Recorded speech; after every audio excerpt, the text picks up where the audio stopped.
Surah number 22 Al-Hajj. بسم الله الرحمن الرحيم يا أيها الناس اتقوا ربكم إن زلزلة الساعة شيء عظيم يوم ترونها تذهل كل مرضعة عما أرضعت وتضع كل ذات حمل حملها وترى الناس سكارى وما هم بسكارى ولكن عذاب الله شديد. شروع اللہ کے نام سے جو بڑا مہربان نہایت رحم والا ہے. لوگو اپنے پروردگار سے ڈرو کہ قیامت کا زلزلہ ایک حادثہ عظیم ہے. اے مخاطب، جس دن تو اس کو دیکھے گا اس دن یہ حال ہوگا کہ تمام دودھ پلانے والی عورتیں اپنے بچوں کو بھول جائیں گی اور تمام حمل والیوں کے حمل گر پڑیں گے اور لوگ تجھ کو متوالے نظر آئیں گے مگر وہ متوالے نہیں ہوں گے بلکہ عذاب دیکھ کر مدہوش ہو رہے ہوں گے. بے شک اللہ کا عذاب بڑا سخت عذاب ہے. اور بعض لوگ ایسے ہیں جو اللہ کی شان میں علم و دانش کے بغیر جھگڑتے اور ہر شیطان سرکش کی پیروی کرتے ہیں، جس کے بارے میں لکھ دیا گیا ہے کہ جو اسے دوست رکھے گا تو وہ اس کو گمراہ کر دے گا اور دوزخ کے عذاب کا رستہ دکھائے گا. لوگو اگر تم کو مرنے کے بعد جی اٹھنے میں کچھ شک ہو تو ہم نے تم کو پہلی بار بھی تو پیدا کیا تھا، یعنی ابتدا میں مٹی سے، پھر اس سے نطفہ بنا کر، پھر اس سے خون کا لوتھڑا بنا کر، پھر اس سے بوٹی بنا کر جس کی بناوٹ کامل بھی ہوتی ہے اور ناقص بھی، تاکہ تم پر اپنی خالقیت ظاہر کر دیں. اور ہم جس کو چاہتے ہیں ایک میعاد مقرر تک پیٹ میں ٹھہرائے رکھتے ہیں.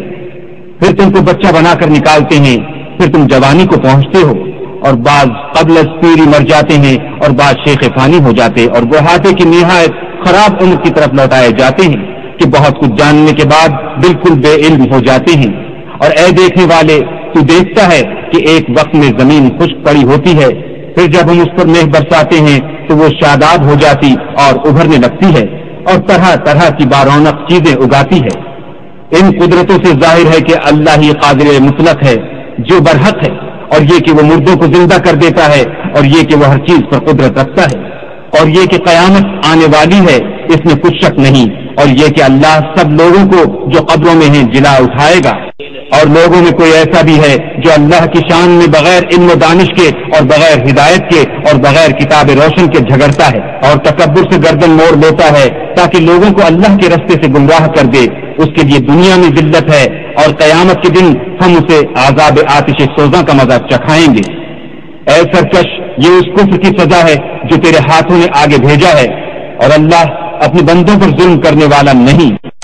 اور لوگوں میں بعض ایسا بھی ہے جو کنارے پر کھڑا ہو کر اللہ کی عبادت کرتا ہے،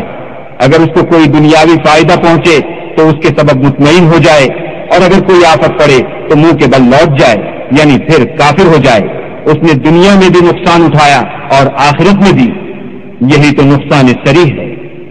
یہ اللہ کے سوا ایسی چیز کو پکارتا ہے جو نہ اسے نقصان پہنچائے اور نہ فائدہ دے سکے، یہی تو پرلے درجے کی گمراہی ہے. بلکہ ایسے شخص کو پکارتا ہے جس کا نقصان فائدے سے زیادہ قریب ہے. ایسا دوست بھی برا اور ایسا ہم صحبت بھی برا. جو لوگ ایمان لائے اور عمل نیک کرتے رہے، اللہ ان کو بہشتوں میں داخل کرے گا جن کے نیچے نہریں چل رہی ہیں. کچھ شک نہیں کہ اللہ جو چاہتا ہے کرتا ہے. جو شخص یہ گمان کرتا ہو کہ اللہ اس کو دنیا اور آخرت میں مدد نہیں دے گا تو اس کو چاہیے کہ اوپر کی طرف یعنی اپنے گھر کی چھت میں ایک رسی باندھے، پھر اس سے اپنا گلا گھونٹ لے، پھر دیکھے کہ آیا یہ تدبیر اس کے غصے کو دور کر دیتی ہے. اور اسی طرح ہم نے اس قرآن کو اتارا ہے جس کی تمام باتیں کھلی ہوئی ہیں. اور یہ یاد رکھو کہ اللہ جس کو چاہتا ہے ہدایت دیتا ہے. جو لوگ مومن یعنی مسلمان ہیں اور جو یہودی ہیں اور ستارہ پرست اور عیسائی اور مجوسی اور مشرک، اللہ ان سب میں قیامت کے دن فیصلہ کر دے گا. بے شک اللہ ہر چیز سے باخبر ہے. کیا تم نے نہیں دیکھا کہ جو مخلوق آسمانوں میں ہے اور جو زمین میں ہے، اور سورج اور چاند اور ستارے اور پہاڑ اور درخت اور چار پائے اور بہت سے انسان اللہ کو سجدہ کرتے ہیں، اور بہت سے ایسے ہیں جن پر عذاب ثابت ہو چکا ہے. اور جس شخص کو اللہ ذلیل کرے اس کو کوئی عزت دینے والا نہیں. بے شک اللہ جو چاہتا ہے کرتا ہے.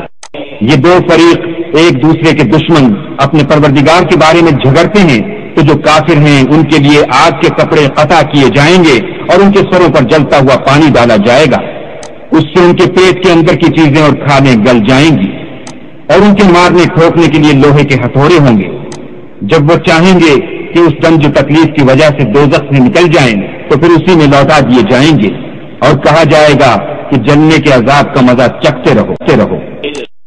جو لوگ ایمان لائے اور عمل نیک کرتے رہے، اللہ ان کو بہشتوں میں داخل کرے گا جن کے نیچے نہریں بہ رہی ہیں، وہاں ان کو سونے کے کنگن پہنائے جائیں گے اور موتی، اور وہاں ان کا لباس ریشمی ہوگا، اور ان کو پاکیزہ کلام کی ہدایت کی گئی اور خدائے حمید کی راہ بتائی گئی۔ جو لوگ کافر ہیں اور لوگوں کو اللہ کے رستے سے اور مسجد محترم سے، جسے ہم نے لوگوں کے لیے یکساں عبادت گاہ بنایا ہے، روکتے ہیں، خواہ وہ وہاں کے رہنے والے ہوں یا باہر سے آنے والے، اور جو اس میں شرارت سے کجروی اور کفر کرنا چاہے اس کو ہم درد دینے والے عذاب کا مزہ چکھائیں گے۔ اور ایک وقت تھا جب ہم نے ابراہیم کے لیے خانہ کعبہ کو مقام مقرر کیا اور ارشاد فرمایا کہ میرے ساتھ کسی چیز کو شریک نہ کیجو، اور طواف کرنے والوں اور قیام کرنے والوں اور رکوع کرنے والوں اور سجدہ کرنے والوں کے لیے میرے گھر کو صاف رکھا کرو، اور لوگوں میں حج کے لیے ندا کر دو کہ تمہاری طرف پیدل اور دبلے دبلے اونٹوں پر جو دور دراز رستوں سے چلے آتے ہوں سوار ہو کر چلے آئیں، تاکہ اپنے فائدے کے کاموں کے لیے حاضر ہوں، اور قربانی کے ایام معلوم میں چہار پایا مویشی کے ذبح کے وقت جو اللہ نے ان کو دیے ہیں ان پر اللہ کا نام لیں، اس میں سے تم خود بھی کھاؤ اور فقیر درماندہ کو بھی کھلاؤ۔ پھر چاہیے کہ لوگ اپنا میل کچیل دور کریں اور نظریں پوری کریں اور خانہ قدیم یعنی بیت اللہ کا طواف کریں۔ یہ ہمارا حکم ہے، اور جو شخص ادب کی چیزوں کی جو اللہ نے مقرر کی ہیں عظمت رکھے تو یہ پروردگار کے نزدیک اس کے حق میں بہتر ہے، اور تمہارے لیے مویشی حلال کر دیے گئے ہیں سوا ان کے جو تمہیں پڑھ کر سنائے جاتے ہیں، تو بتوں کی پلیدی سے بچو اور جھوٹی بات سے اجتناب کرو، صرف ایک اللہ کے ہو کر اور اس کے ساتھ شریک نہ ٹھہرا کر، اور جو شخص کسی کو اللہ کے ساتھ شریک مقرر کرے تو وہ گویا ایسا ہے جیسے آسمان سے گر پڑے پھر اس کو پرندے اچک لے جائیں یا ہوا کسی دور جگہ اڑا کر پھینک دے۔ یہ ہمارا حکم ہے، اور جو شخص ادب کی چیزوں کی جو اللہ نے مقرر کی ہیں عظمت رکھے تو یہ فعل دلوں کی پرہیزگاری میں سے ہے۔ ان میں ایک وقت مقرر تک تمہارے لیے فائدے ہیں، پھر ان کو خانہ قدیم یعنی بیت اللہ تک پہنچنا اور ذبح ہونا ہے، اور ہم نے ہر ایک امت کے لیے قربانی کا طریق مقرر کر دیا ہے، تاکہ جو مویشی چار پائے اللہ نے ان کو دیے ہیں ان کے ذبح کرنے کے وقت ان پر اللہ کا نام لیں، سو تمہارا معبود ایک ہی ہے، تو اسی کے فرما بردار ہو جاؤ اور عاجزی کرنے والوں کو خوشخبری سنا دو۔ یہ وہ لوگ ہیں کہ جب اللہ کا نام لیا جاتا ہے تو ان کے دل ڈر جاتے ہیں، اور جب ان پر مصیبت پڑتی ہے تو صبر کرتے ہیں اور نماز آداب سے پڑھتے ہیں، اور جو مال ہم نے ان کو عطا فرمایا ہے اس میں سے نیک کاموں میں خرچ کرتے ہیں۔ اور قربانی کے اونٹوں کو بھی ہم نے تمہارے لیے شعائر خدا مقرر کیا ہے، ان میں تمہارے لیے فائدے ہیں، تو قربانی کرنے کے وقت قطار باندھ کر ان پر خدا کا نام لو، جب پہلو کے بل گر پڑے تو ان میں سے کھاؤ اور قناعت سے بیٹھ رہنے والوں اور سوال کرنے والوں کو بھی کھلاؤ۔ اس طرح ہم نے ان کو تمہارے زیر فرمان کر دیا ہے تاکہ تم شکر کرو۔ اللہ تک نہ ان کا گوشت پہنچتا ہے اور نہ خون، بلکہ اس تک تمہاری پرہیزگاری پہنچتی ہے۔ اسی طرح اللہ نے ان کو تمہارا مسخر کر دیا ہے تاکہ اس بات کے بدلے کہ اس نے تم کو ہدایت بخشی ہے اسے بزرگی سے یاد کرو، اور اے پیغمبر نیکوکاروں کو خوشخبری سنا دو۔ اللہ تو مومنوں سے ان کے دشمنوں کو ہٹاتا رہتا ہے، بے شک اللہ کسی خیانت کرنے والے اور کفران نعمت کرنے والے کو دوست نہیں رکھتا۔ جن مسلمانوں سے خواہ لڑائی کی جاتی ہے ان کو اجازت ہے کہ وہ بھی اڑیں، کیونکہ ان پر ظلم ہو رہا ہے، اور اللہ ان کی مدد کرے گا، وہ یقیناً ان کی مدد پر قادر ہے۔ یہ وہ لوگ ہیں کہ اپنے گھروں سے ناحق نکال دیے گئے، انہوں نے کچھ قصور نہیں کیا، ہاں یہ کہتے ہیں کہ ہمارا پروردگار اللہ ہے،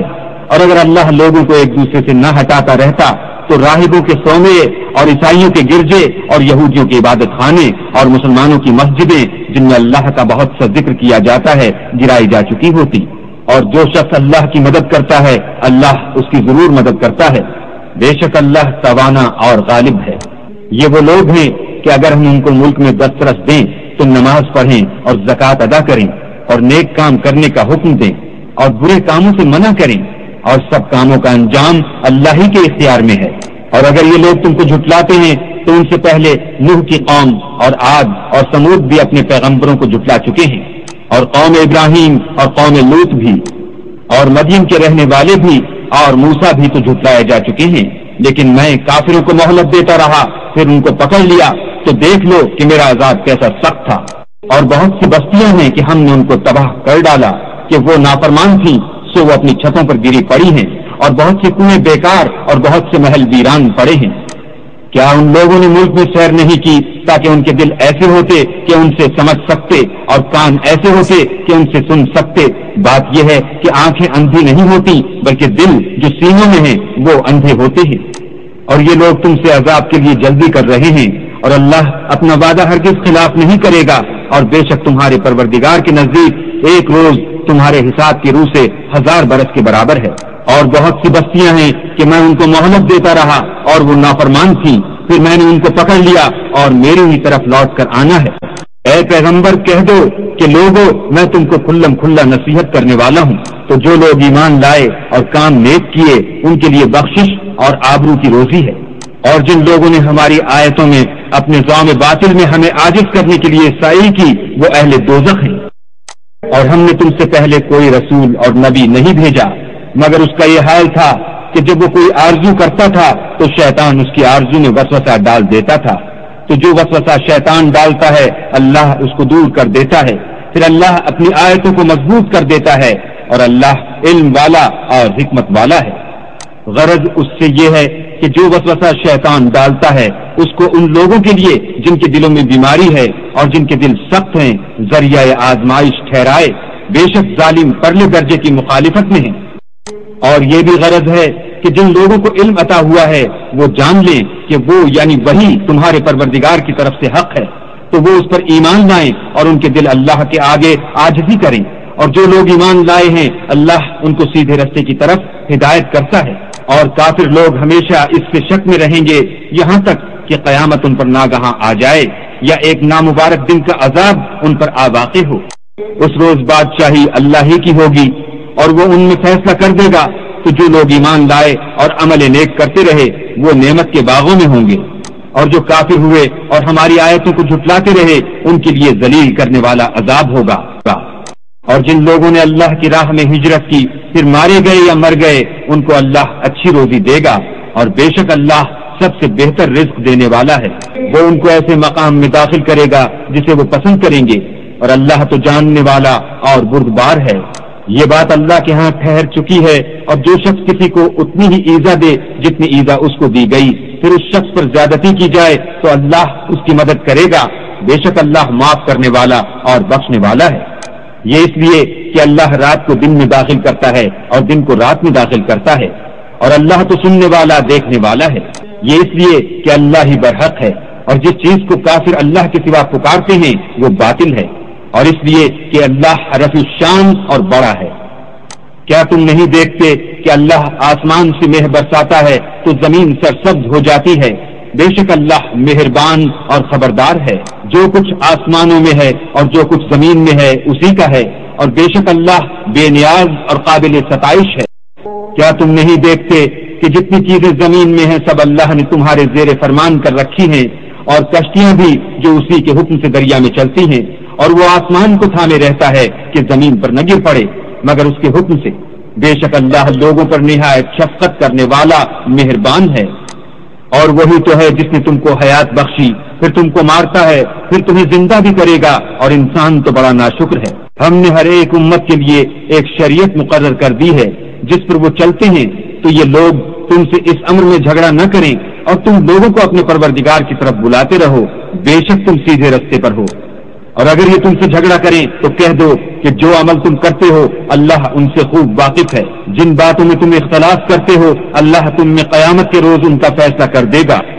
کیا تم نہیں جانتے کہ جو کچھ آسمان اور زمین میں ہے اللہ اس کو جانتا ہے؟ یہ سب کچھ کتاب میں لکھا ہوا ہے، بے شک یہ سب اللہ کو آسان ہے۔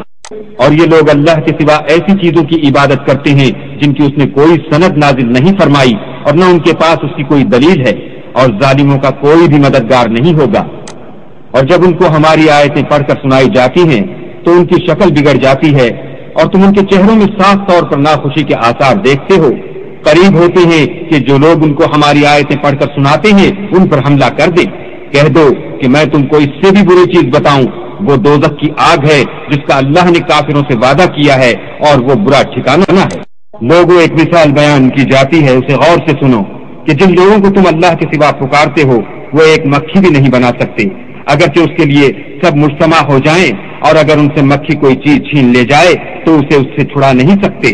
طالب اور مطلوب یعنی عابد اور معبود دونوں گئے گزرے ہیں۔ ان لوگوں نے اللہ کی قدر جیسی کرنی چاہیے تھی نہیں کی۔ کچھ شک نہیں کہ اللہ زبردست اور غالب ہے۔ اللہ فرشتوں میں سے پیغام پہنچانے والے منتخب کر لیتا ہے اور انسانوں میں سے بھی، بے شک اللہ سننے والا اور دیکھنے والا ہے۔ جو ان کے آگے ہے اور جو ان کے پیچھے ہے وہ اس سے واقف ہے، اور سب کاموں کا رجوع اللہ ہی کی طرف ہے۔ مومنوں، رکوع کرتے اور سجدے کرتے اور اپنے پروردگار کی عبادت کرتے رہو اور نیک کام کرو تاکہ فلاح پاؤ، اور اللہ کی راہ میں جہاد کرو جیسا جہاد کرنے کا حق ہے۔ اس نے تم کو برگزیدہ کیا ہے اور تم پر دین کی کسی بات میں تنگی نہیں کی، اور تمہارے لیے تمہارے باپ ابراہیم کا دین پسند کیا، اسی نے پہلے یعنی پہلی کتابوں میں تمہارا نام مسلمان رکھا تھا اور اس کتاب میں بھی وہی نام رکھا ہے۔ تو جہاد کرو تاکہ پیغمبر تمہارے بارے میں شاہد ہوں اور تم لوگوں کے مقابلے میں شاہد ہو، اور نماز پڑھو اور زکوٰۃ دو اور اللہ کے دین کی رسی کو پکڑے رہو، وہی تمہارا دوست ہے اور خوب دوست اور خوب مددگار ہے۔